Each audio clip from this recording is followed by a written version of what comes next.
In a statement which has been characterised as a body blow for the Education Minister, Catholic grammar principals said this week that the lack of direction and political progress on the new transfer system was creating apprehension and distress. Sinn Katrina Rowan has met the Heads Association, but they made no comment after those talks. I'm joined by two members of the Assembly's Education Committee. John O'Dowd, the odds are stacking up against Katrina Rowan, aren't they? Now we have the Catholic heads against her. Well, in fairness to the Catholic heads, they're not against her. What the Catholic heads have said, if the Assembly fails to agree on a way forward, that they would much prefer that there was continuing of academic selection rather than guidelines. This is where we disagree. We believe, firstly, that we continue to try to gain some sort of consensus within the Executive, within the Assembly, and that we move forward on that basis. But if that doesn't happen, and we have to make this decision in the coming weeks, if that doesn't happen, we have to move towards some form of guidelines to ensure that parents and children and educators know what's happening in Transfer 2010. Well, I thought the Minister has said on several occasions that everybody knows what's happening.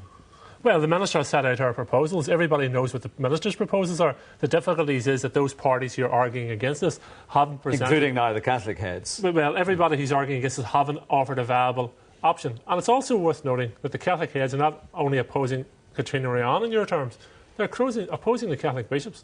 The Catholic bishops are still on record as saying academic selection is immoral. If it was immoral a few weeks ago, I'm no theologian, but I assume it's still immoral now.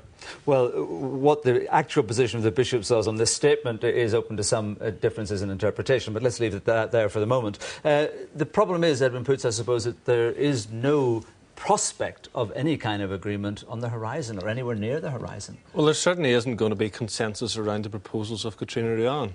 And, you know, that is quite clear at this moment in time. So why the Minister continues to pursue an agenda where she knows she cannot achieve consensus at this moment in time is beyond me. What we need to do is find a means of delivering some certainty to primary school 6 children at this moment in time. We need to deliver certainty to those primary schools who are looking to take children to the secondary schools, and they need to know where they're going. But as John O'Dowd points out, I mean, people like yourself don't have any proposals. You're just saying we need some. So you're not really helping, are you? Oh, I'm sorry, but we do have proposals, and we indicated a number of months ago and put a paper out a number of months ago that we should go ahead with having academic selection for the next 3 years and seek to achieve consensus over that period of time as to a way forward. Now, that has been rejected by Sinn Féin, it's been rejected by the Minister, but we're actually on the same grounds, funny enough, with the Catholic headmasters. Well, actually, you're not that much against the Minister, because 3 years seems to be the general ballpark figure here, doesn't it? Whether or not you reduce the number of pupils transferred by selection over that period, it's still 3 years is a ballpark figure. Well, what has happened since academic selection, or the talk about removing academic selection, which has been going on this 30, 20 and 10 years, everybody says once it comes to the crunch time for a decision, let's wait a number of extra years, let's wait for it.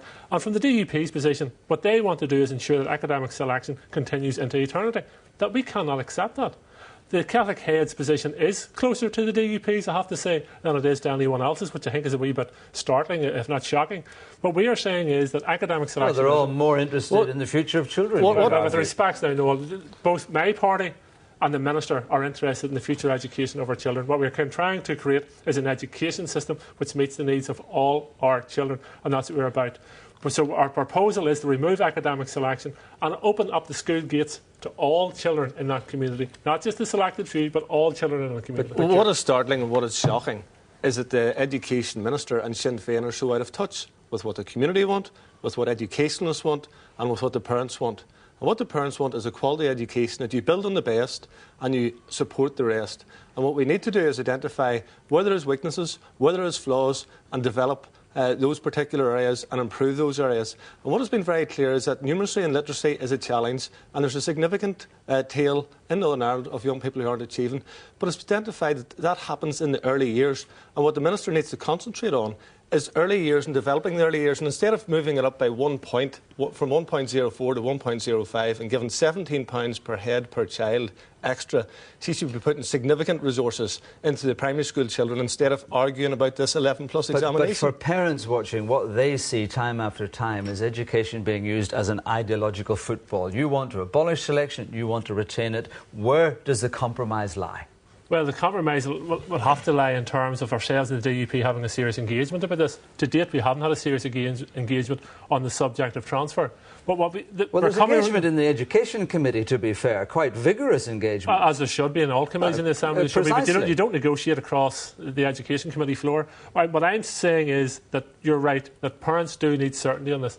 We're reaching a stage now where the Minister is duty bound to issue a definitive statement on the way forward. Now, in the meantime, between that, if there is educationalists or other political parties bringing forward thought out measured proposals, then we are prepared to look at them. But the Minister is bound to bring forward some form of certainty to this debate. But the Minister is bound to achieve consensus. She's a champion to achieve consensus. She's not. She is saying there must be an end to academic selection. We have been criticised by many sectors for taking too long to trying to reach consensus, that we have took 18 months talking to educationalists, to other political parties in a bid to reach consensus. We are being criticised for taking too long. We are now reaching the end of that position where we have to make a statement, and the Minister is duty bound to make a statement on the transfer for Where do you think compromise lies, Edwin Poots? Well, the problem the Minister has is that academic selection was accepted at St Andrews, and ultimately if the Minister wants to change academic selection, then she has the support of the Executive to do it. So she needs to build support for her proposals. Thus far she hasn't achieved any support. Our party supports academic selection, but we also support developing those children who have difficulties achieving academia as those children go to the grammar school. So where does the compromise solution lie from your point of view? Well, I think the compromise solution lies in that we put in extra support into those children that need that extra support. Those secondary schools, for example, who have a lot of children entering that school with numeracy and literacy difficulties, they get extra resources. There's extra resources go to the children in the preschools and the early years, particularly in the inner cities where there's huge challenges. And we identify the problems at an early stage and we bring those through. And the secondary schools are not picking up children who are well behind at that point. They're bringing on children who have already reached a satisfactory point. But you maintain the full panoply of selection. You keep the best and you improve the rest. And ultimately, I think secondary schools do a really good job in terms of Therein lies the problem. You keep the best and help the rest. Under our proposals, all our children are the best, and that we develop an education system which meets all their needs. And I will agree with Edwin on one point. There needs to be support delivered to primary schools to deal with numeracy and literacy. To do that, the Minister has a number of proposals on the table, but also to do it, you need finance. You need more finance pumped into education to be directed towards primary schools so they can deliver on those numeracy and literacy targets. In the meantime, reports in the papers today suggest that this examination, which is supposed to tide us over for the next 3 years, set up by the CCEA, is not going to be ready in time for next year. Why not? Well, that's a view of a journalist in one of this morning's Belfast morning newspapers. In my opinion, if there's a test required, a test will be ready for that. But what we are saying to parents is, let's move even beyond the test. But that report quotes experts who say work should have started last January. Well, we can all bring out experts.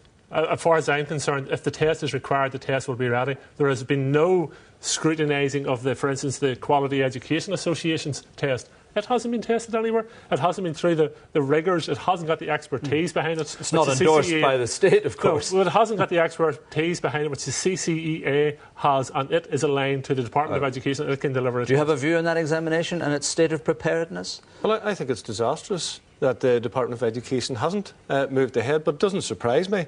We're sitting on a committee where we have 19 replies outstanding, some of them from February this year, from that same department. And certainly under Katrina Ran, the department is underperforming and underperforming very badly.